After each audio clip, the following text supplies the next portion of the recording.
मोक्षमार्ग प्रकाशक ग्रंथ है। लगभग 2/3 कार्य हो गया है। इतना अद्भुत ग्रंथ है, इसको मात्र पठन और पाठन के योग्य ही बनाए रखना हमारे मिथ्यात्व का परिचायक है।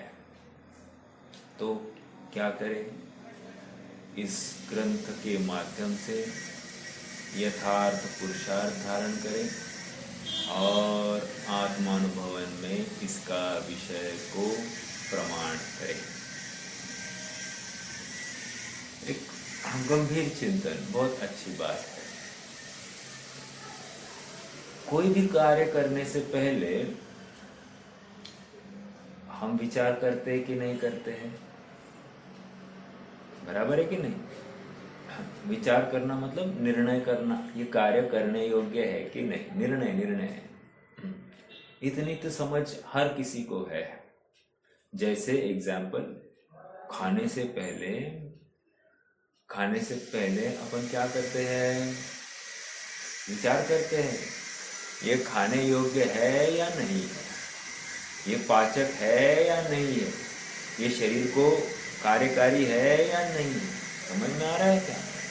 इतना तो विश्वास, मतलब इतना तो निर्णय करना पड़ेगा, नहीं तो पता चला जिस खाने को मैं ग्रहण कर रहा हूँ वो जहर से मिला हुआ है। समझ में आ रहा है? तो एक आध बार ये तो ठीक है कि मैं कुछ भी नहीं खाऊं, अनिर्णयात्मक अवस्था में कुछ भी नहीं खाऊं, ये ठीक है। लेकिन विपरीत कुछ खाऊं तो उससे क्या होगा? नुकसान होगा, है कि नहीं? इतनी समझ तो हर कोई रखता है कि नहीं? उसी प्रकार मुझे सुखी होना है, तो सुखी होने के लिए पुरुषार्थ करना, मतलब पुरुषार्थ तो करना चाहिए, लेकिन विपरीत पुरुषार्थ के फल में मैं विपरीत दिशा में दौड़ूंगा, अर्थात मुझे सच्चे सुख की प्राप्ति नहीं होगी, भ्रम उत्पन्न होगा और इस भ्रम के बल में और मिथ्यात्व पनपेगा।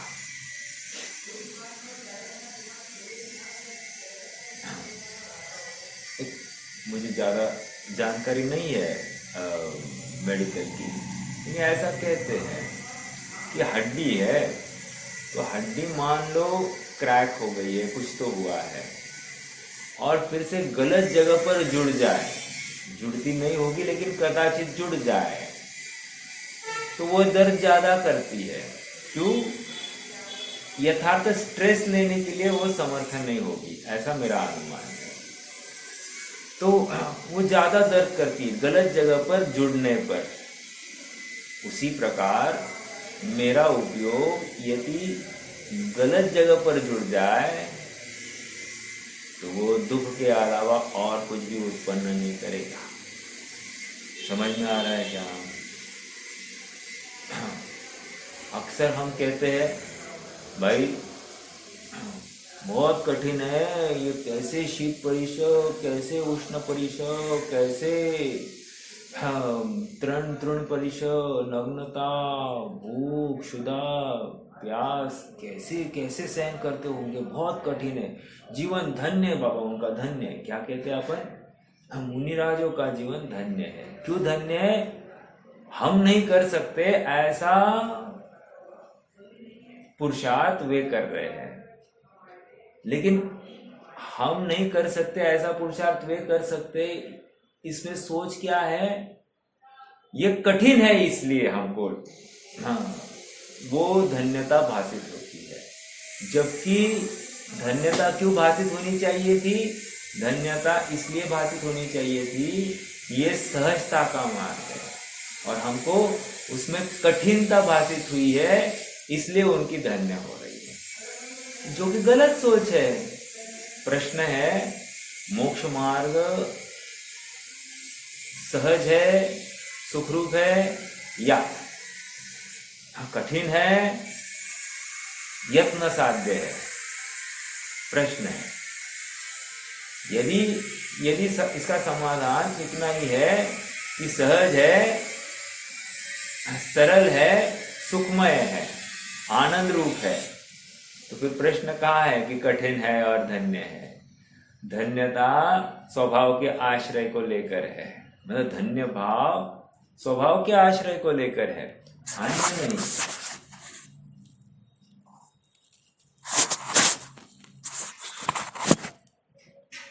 समझ में आ रहा है? विचार करना मतलब अपना उपयोग कहाँ जुड़ रहा है, कहाँ दिल लगी हो रही है, इसका भी विचार होना चाहिए। ठीक है, आइए आज प्रकरण में जुड़ जाते हैं। गाथा क्रमांक 200। क्रम क्रम से अपना ज्ञान तत्व प्रज्ञापन पूर्ण हुआ और अब ज्ञेय तत्व प्रज्ञापन भी पूर्ण है। अब दोनों प्रज्ञापनों के उपरांत ये और एक गाथा है जो एक अंत मंगलाचरण के रूप में निरूपित की गई है। तम्मातः जानिता अपाणं जानगं स्वभावेन परिवज्जामि ममतिं मुवच्छिदोनिं मम तम्हि। इसलिए इस विधि आत्मा ज्ञायक स्वभावी जानकर निर्ममत्व में स्थित मैं सदा ही भाव ममता त्याग करें।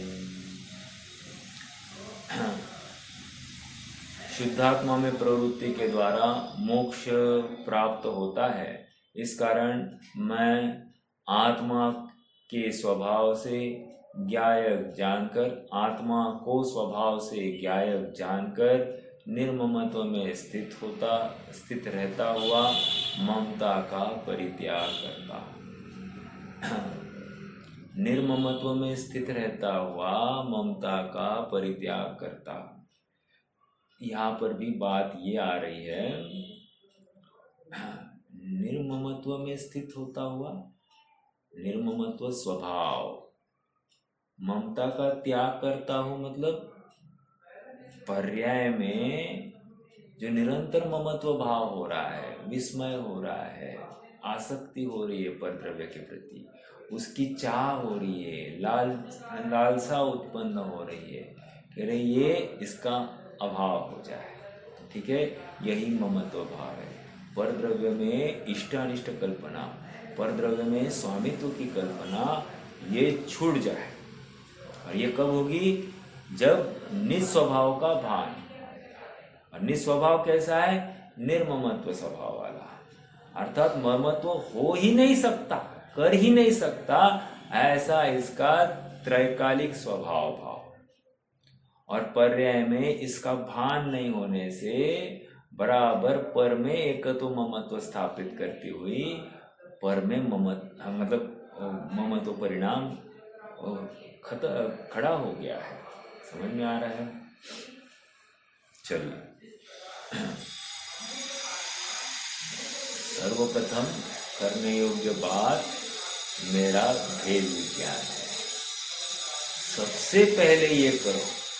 कैसे करेंगे? सरल बात से कहते हैं, स्त्री, पुत्र, धन, जायदाद, मकान, इनसे मेरा सुख नहीं। क्यों? क्योंकि ये मैं नहीं, मैं इनका स्वामी नहीं। एक, स्त्री, पुत्र, धन, दौलत, मकान आदि के माध्यम से मेरा कोई पद नहीं, प्रतिष्ठा नहीं, मेरा कोई सम्मान का के कारण नहीं। ना इनसे मेरा सुख है, ना इनसे मेरा कोई दुख है। दो, मेरा इनसे कोई संबंध इसलिए नहीं होने से मेरा जीवन भी इनसे नहीं, मेरा मरण भी इनसे नहीं। समझ में आ रहा? मेरा सुख भी इनसे नहीं, मेरा दुख भी इनसे नहीं। मैं अत्यंत अत्यंत भिन्न और निराला हूँ इनसे। विचार करना, ऐसा निर्ममत्व का भाव, ऐसा निर्ममत्व का विश्वास जहाँ पर खड़ा होता है वो अपने आप निश्चिंत हो जाता है, निराकुल हो जाता है, और निराकुलता आना ही आनंद है, यही सुख है, यही तो प्रयोजन है। समझ में आ रहा है क्या? चलिए देखो और एक बात बताओ, अक्सर ऐसा लगता है कि इच्छा की पूर्ति में सुख होता है, ऐसा कहते भी है, लेकिन सुख है नहीं एक। लेकिन सुनो, इच्छाओं के अभाव में सुख होता ही है, ये नियम है। समझ में आ रहा है क्या? तो करना क्या? इच्छाओं का अभाव करना, और इच्छा मतलब ममत्व परिणाम, अर्थात पर का आश्रय लेने का भाव ही वो ममता है, और इससे निवृत्त होना यही सच्चा पुरुषार्थ है। देखो और एक बात अच्छी पढ़ रहा था, बात ये चल रही कि भेद विज्ञान कैसे करे साहब। तो कह रहे हैं कि भेद विज्ञान कैसे करे, मतलब इसको निरंतर प्रवीण होना पड़ेगा। प्रवीण कैसे होंगे साहब? प्रवीण निरंतर चिंतन से होंगे। ऐसा नहीं है कि एक साथ आत्मा को ध्यान लिया और काम हो गया, नो। वो किसका होता होगा वो केवल ज्ञानी जाने। अपना नहीं हुआ ना, ये पहले नक्की करो। अगर एक झटके में आपने वो केवल ये मतलब सम्यक तो हो जाए, ऐसा आज तक तो नहीं हुआ ना, तो फिर हमारे लिए जो दूसरा ऑप्शन है ना, किसी किसी को हो जाता है, मेरा भी हो जाएगा, इस भ्रम में नहीं रहना। एक क्यों, इतनी उत्कृष्ट बात सुनकर भी हम अभी भी अपना व्यामोह, अपना निर्ममत्व स्वभाव को ध्यान के लिए कहाँ प्रवृत्त हुए, कहाँ वो पुरुषार्थ हो रहा है। तो विपरीत जगह पर ही हमारा पुरुषार्थ दौड़ रहा है कि नहीं? ऐसा नहीं पुरुषार्थ नहीं हो रहा है, लेकिन विपरीतता में दौड़ा हुआ पुरुषार्थ कार्यकारी नहीं है, सफल नहीं है, दुखदायक है, आकुलता प्रदान करता है। हाँ, और इसलिए इच्छाओं का अभाव ये कितना महत्वपूर्ण बिंदु है, ये समझने योग्य है। हाँ, काक बीट सम गिनत है सम्यक दृष्टि दो। देखो एक काल्पनिक चिंतन हुआ है किसी लेखक के माध्यम से। उसने दो अपने अपने फील्ड में दिग्गज जनों को खड़ा किया है ज्ञान में। एक है कर्म से शूर, एक है कर्म से शूर, और एक है धर्म से शूर। अब थोड़ा सा विचार करना, जो कर्म से शूर है ना, वो अपना डायलॉग बोल रहा है। वो कहता है मेरे पास अक्षोहिणी सेना है। अक्षोहिणी सेना मतलब क्या? हाँ, मतलब 21,000 हाथी, इनसे तिगुने घोड़े कुछ होते हैं, उतने ही रथ होते हैं, और इनसे भी 5 गुने वो पैदल सेना होती है। ये सब मिलकर अक्षोहिणी सेना है। समझ में आ रहा है? मतलब 65,000 कुछ घोड़े होंगे, और 1,00,000 कुछ तो वो पैदल सेना होगी। ऐसी समग्र व्यवस्था को, कितने ही रथ होंगे, ऐसी समग्र व्यवस्था को अक्षोहिणी सेना है, ऐसा कहते हैं। मेरे पास ये है।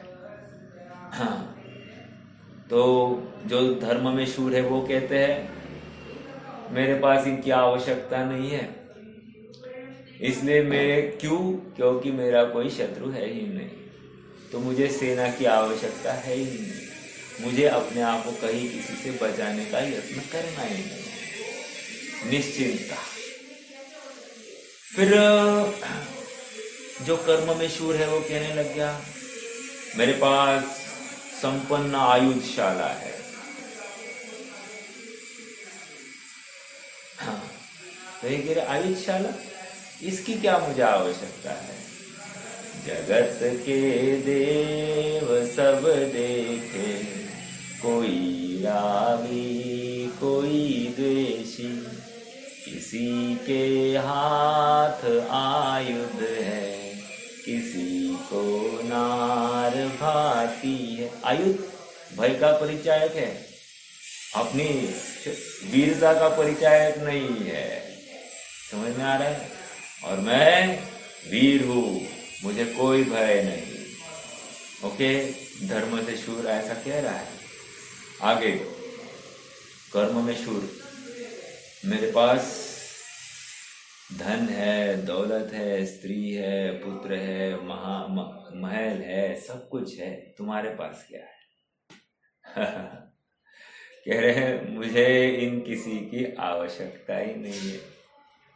इन सबको कहो तो त्याग हो गया है, इन सबका तो त्याग हो गया है। ये होते हुए भी इनसे भिन्न अपना स्वरूप भाषित हुआ है, इनकी आवश्यकता ही भाषित नहीं हुई। महल में रहना किसको अच्छा लगता है? जो ठंड से डरता हो, जो गर्मी से डरता हो, जो पानी बरसात से डरता हो। समझ में आ रहा है क्या? हाँ, उसको महल सुहाता है।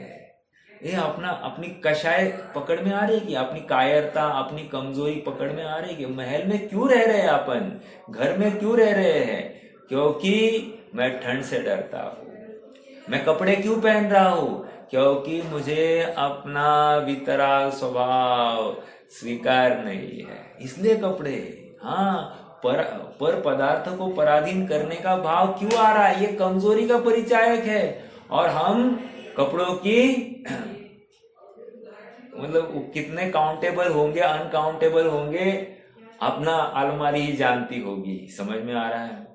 2-2, 3-3 महीने में 2-2, 3-3, 4-4 ड्रेस लेकर आने वाले लोग देखे हैं। पहना तो एक दिन में एक ही है, और ऐसा भी देखा है कि 3-3, 4-4 महीने में उनको wave of out of order भी किया जाता है। विचार करना, धन ढकने के लिए जिसका प्रयोजन था, उसमें क्यों इतनी पाप प्रवृत्ति है।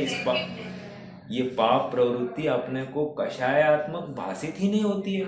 हमको लगता है हम निश्चिंत है, हमको कोई कषाय नहीं। और ये तीव्र कषाय है मेरे भाई, तीव्र कषाय है। जागो, अपने भ्रम से बाहर निकलो। समझ में आ रहा है? ये अपन क्या कर रहे हैं? कर्मशूर और धर्मशूर की उनकी आपस में चर्चा वार्ता हो रही है। कैसे किसके परिणाम क्या है, कौन किससे अपने आप को बड़ा देख रहा है और बड़प्पन सच्चा क्या है, ये ख्याल आ रहा है। स्त्री पुत्र आदि से अपने को बड़ा देख रहा है। क्या है, किसी काल में ये अनुकूल भाषित हो रहे, किसी अन्य काल में वे ही वस्तुएं प्रतिकूल भाषित हो रही है। जिनको अच्छा समझकर ग्रहण किया है, उनको ही किसी काल में बुरा जानकर त्यागेगा, और इनके आधार पर अपने बड़प्पन मान रहा है। कितना बड़ा भ्रम है। या इनके आधार से अपना जीवन मान रहा है, कितना बड़ा भ्रम है। समझ में आ रहा है क्या? जागो चेतन, जागो। धर्म से शूर ऐसा प्रेरणा दे रहा है। फिर वो कह रहा है मेरे पास वस्त्र आभूषण, तो अवस्त्र आभूषण कह रहे हैं, अरे मुझे इनकी आवश्यकता ही नहीं है।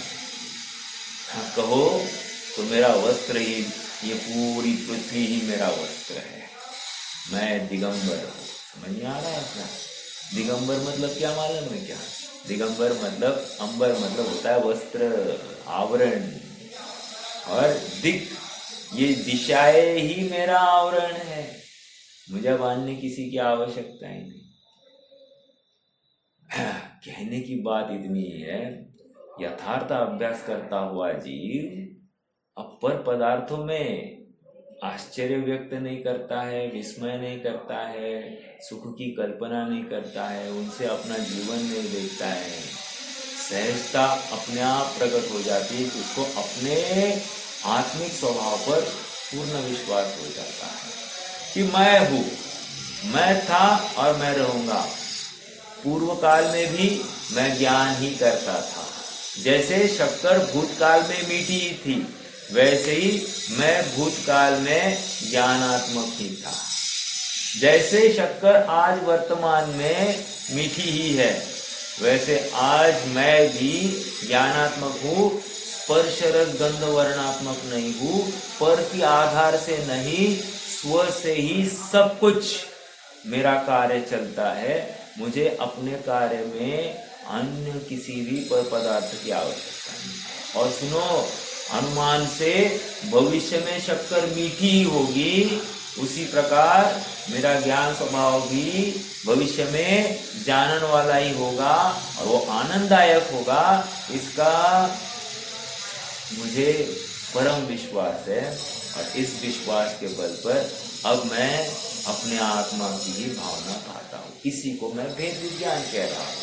अर्थात अपने आप को समस्त परद्रव्यों से पृथक पाड़ना ये अत्यंत अत्यंत सरल कला है और न जाने क्यों इसे परद्रव्यों के व्यामोह में ये इतनी कठिन भाषित होती है कि परद्रव्य के कार्य तो सरल लगते हैं और निज द्रव्य का कार्य का अनुभव करना इसको कठिन लग रहा है। यही अपना मोह की निशानी है। समझ में आ रहा है? इसी को प्रवचन सारकार मोह कह रहे हैं।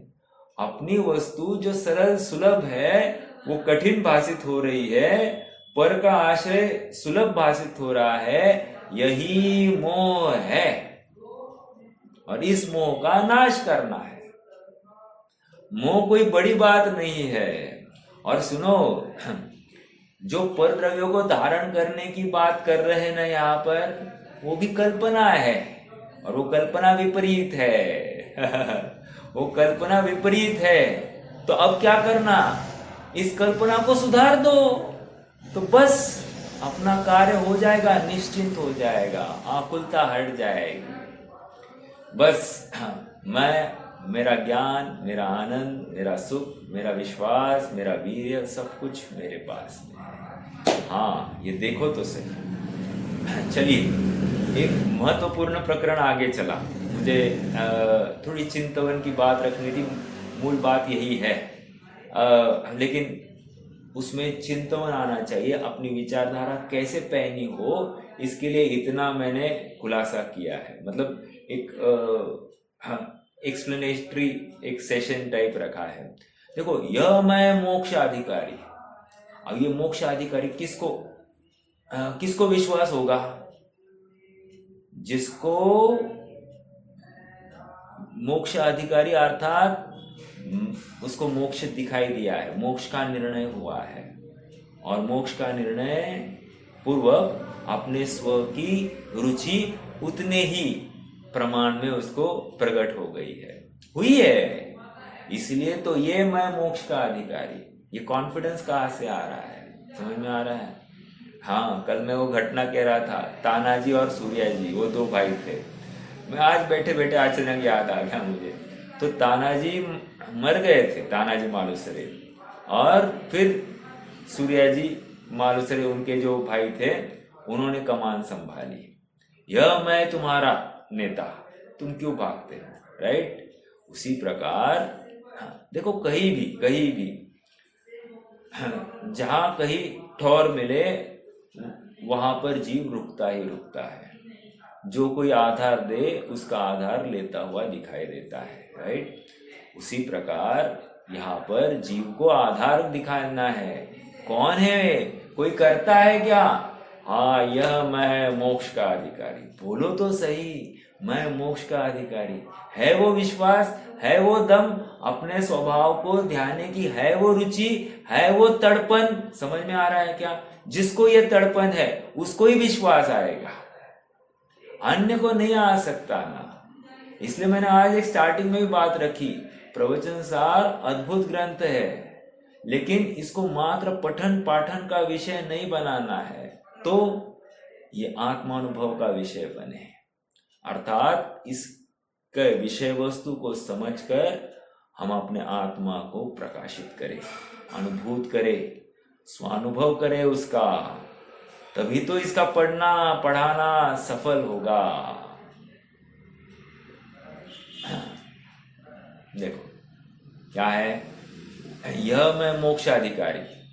ज्ञायक स्वभावी आत्म तत्व के परिज्ञान पूर्वक ममत्व की त्याग रूप और निर्ममत्व के ग्रहण रूप विधि के द्वारा। विधि बताइए। ये वैसे मैंने आप सबको विधि इस शब्द के अर्थ पूछे थे, कितने जनों ने चिंतन किया।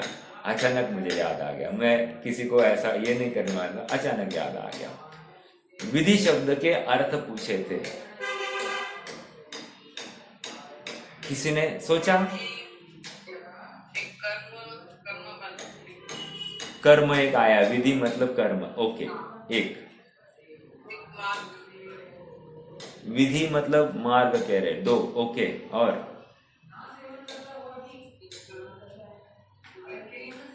सुनिए, आप अभी सोच सोच कर कह रहे हैं, मैंने वो छंद बोला था, जिस विधि, हाँ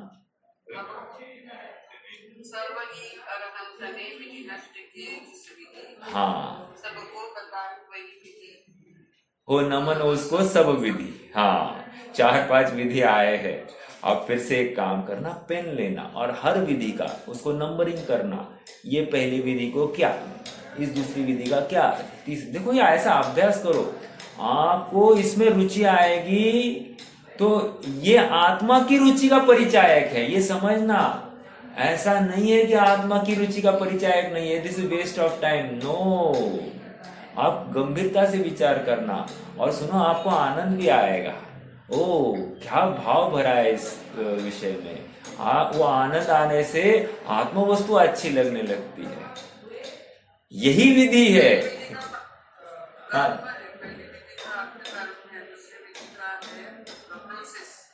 हाँ हाँ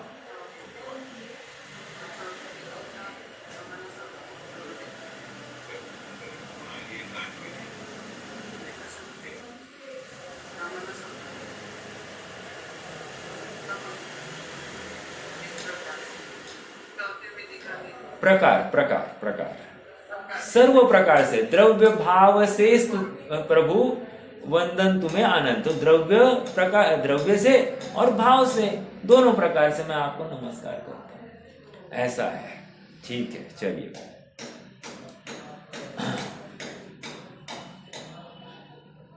क्या कह रहे हैं यहाँ पर? यह मैं मोक्ष अधिकारी, ज्ञायक स्वभावी, आत्म तत्व के परिज्ञान पूर्वक ममत्व की त्याग रूप और निर्ममत्व के ग्रहण रूप विधि के द्वारा, प्रोसेस, यहाँ पर भी विधि का अर्थ प्रोसेस, विधि के द्वारा सर्व आरंभ अर्थात उद्यम से शुद्धात्मा में प्रवृत्त होता है। ये कौन कह रहा है वैसे? किसने कहना चाहिए? ये हमने अपने आप कहना चाहिए। ये अपनी प्रोसेस चल रही है। आचार्य देव उनकी बात थोड़ी कर रहे हैं, वो प्रैक्टिकल उनका चल रहा है। वो अपने लिए लिख कर गए हैं ना, मैं खाली पढ़ रहा हूं, लेकिन भाव भाषण हो रहा है क्या? पर के त्याग रूप हुआ क्या भाव भाषण, स्व के ग्रहण रूप हुआ क्या भाव भाषण। ये विधि है, आत्मा में प्रवृत्ति करता हूं, मैं कर रहा हूं, यह मैं मोक्षाधिकारी, यह अपनी बात है, मैं स्वयं को कह रहा हूं। अभी भी भाव भाषण नहीं हो रहा है, मैं कह रहा हूं ना, नहीं हो रहा है। वो एक फील आना चाहिए, वो विश्वास, वो उत्साह, एक रोमांच, एक अंदर से झील खड़ी हो जानी चाहिए कि उसको ग्रहण करो। समझ में आ रहा है? एक क्या कहते हैं, जिज्ञासा उत्पन्न होनी चाहिए अपनी तरफ, तभी तो जाकर ये परिणाम मुड़ेगा। आज घर के सामने एक व्यक्ति ऐसे ही थोड़ा सा पीकर चल रहा था। घर खराब नहीं था, मतलब है भी नहीं, बट परिस्थिति में क्या कर देता है, मतलब कैसी परिस्थिति होगी अपन नहीं कह सकते, लेकिन परिस्थिति को हार कर एक ही विधि का वो अंगीकार कर रहा है और गम भुलाना चाहता है। उसका भी प्रयास गम भुलाने के लिए है, लेकिन गम भुलाने का आधार जो कुछ है वो योग्य नहीं है। गम भुलाने का आधार आगम है। आगम मतलब ज्ञान। समझ में आ रहा है? और अपने ज्ञान में यथार्थ निर्णय होने के बाद वस्तु में विपरीतता भाषित नहीं होती, और वस्तु में विपरीतता भाषित नहीं होगी तो वस्तु में अपनत्व स्थापित होता ही होता है। वस्तु में अपनत्व स्थापित हुआ तो वस्तु में निहारने की भावना होती है, अर्थात रमणता होगी होगी, यही चारित्र है। देखो क्या कह रहे हैं, क्योंकि अन्य कृत्य का अभाव है।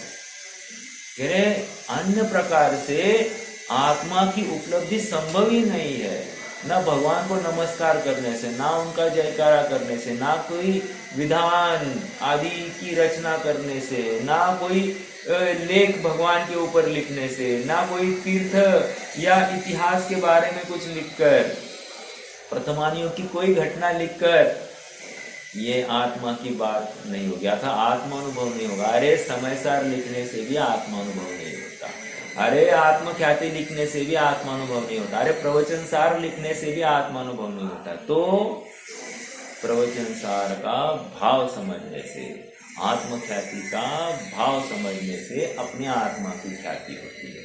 समझ में आ रहा है क्या? भगवान की जो देशना है, भगवान का जो निरूपण है, भगवान ने जिस वस्तु को प्रत्यक्ष अपने ज्ञान में अनुभूत, मतलब ज्ञान में देखा है, देख रहे हैं और वैसा ही अनुभव कर रहे हैं, ऐसा ही हमको भी हर वस्तु के बारे में निर्णय करना होगा। ठीक है, अन्य कोई भी कृत्य का अभाव है, अर्थात अन्य प्रकार से आत्मा की प्रवृत्ति, आत्मा की उपलब्धि संभव नहीं। अब इसी बात को विशेष स्पष्ट करते हैं। प्रथम तो मैं स्वभाव से ज्ञायक ही हूँ। प्रथम तो मैं स्वभाव से ज्ञायक ही हूँ। अब देखो ही लगा रहे, एवकार लगा रहे, मतलब क्या? मैं पुत्र वाला नहीं हूँ, मतलब समझ में आ रहा है क्या? मैं स्त्री वाला नहीं हूँ, मैं श्रीपाल नहीं हूँ, मैं पुरुष नहीं हूँ, मैं स्त्री नहीं हूँ। आज मेरी आज बात हो रही थी घर में, मैंने कहा एक ट्रिमर था, ट्रिमर से मैंने सहज ऐसी चर्चा छिड़ी कि करना है क्या ट्रिम? नहीं नहीं, मुझे ट्रिम नहीं करना है। क्यों? कह रहे कि फिर पुरुष में और स्त्री में अंतर नहीं दिखेगा। तो मैंने कहा आरिका दशा में तो ट्रिम करना ही, ट्रिम मतलब वहां तो केश लॉन्च ही होगा। तो वो कैसे चलेगा? नहीं, अपने को डायरेक्ट मुनि बनकर ही जाना है आगे, मतलब स्त्री पर्याय से उनको आगे बढ़ना दिखाई नहीं दे रहा है। निष्कर्ष देखो कैसे छोटे छोटे शल्य अपने ज्ञान में हो सकते, उसकी बात है। अर्थात अपने स्त्रीपने को, अपने को स्त्री रूप देखने के परिणाम से वो छूटना नहीं चाहता है जी। अरे मैं तो जीव हूँ, ना स्त्री हूँ न पुरुष हूँ, ऐसा विश्वास जिसको है वही मोक्ष का अधिकारी है। अपन उससे भी पार होने के लिए तैयार नहीं है, वो धारणा भी छूटने के लिए तैयार नहीं हो। मैं स्त्री हूँ यह वह भूल गई है कि नहीं? वो कौन है मेरे ख्याल से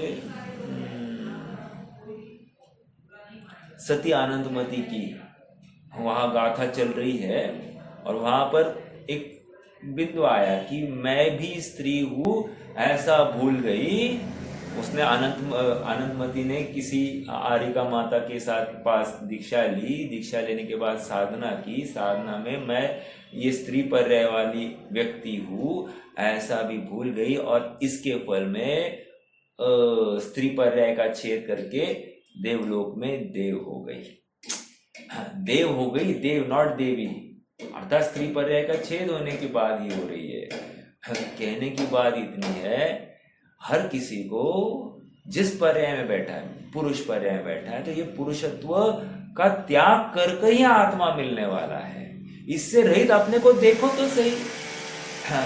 ये ना हम बालो न वृद्धो हम, मैं बालक हूँ, मैं युवा हूँ, मैं वृद्ध हूँ, इससे पार देखो तो सही अपने आत्मा को। ये समझ में आ रहा है क्या? इष्टोपदेश में इतने मार्मिक बातें हैं ना, और इतनी इजीली वो रखी गई है ना, वो उसका इजीनेस देखकर ना हमको वो गंभीरता भाषित नहीं होती। लेकिन एक एक शब्दों के ऊपर शांति से गौर कीजिए। मैं ऐसा ध्याता हूँ क्या? ओ मैं स्वयं को बूढ़ा, ये बाल सफेद हो गए, मैं बूढ़ा हो गया फिर मैं कमजोर हो गया। अर्थात हर अवस्था में शरीर की अवस्था देखता हुआ आत्मा का विस्मरण हो रहा है, और आत्मा का विस्मरण यही मरण है। ये इसको स्वीकार नहीं हो रहा है। नहीं नहीं नहीं, शरीर ठीक होगा तो फिर मैं भी ठीक। अरे फिर से वही बात आ रही है। हर अवस्था में पुरुषार्थ करना सीख। यही यही सच्ची बात है, यही अपनी वस्तु को ध्यान की प्रेरणा है। हाँ जी, क्या कह रहे हैं? प्रथम तो मैं स्वभाव से गायक ही हूं, यहां से आई बात। अरे गायक नहीं देख रहा है और बाकी सब बातें बैठी है। श्रीपाल बिना पूछे, नींद में ही पूछे, ए तुम्हारा नाम क्या है? श्रीपाल बोलेगा कि नहीं बोलेगा? कहाँ रहता है? यमुना नगर में रहता है। अरे आत्मा में रहता है, यमुना नगर नहीं बोलो।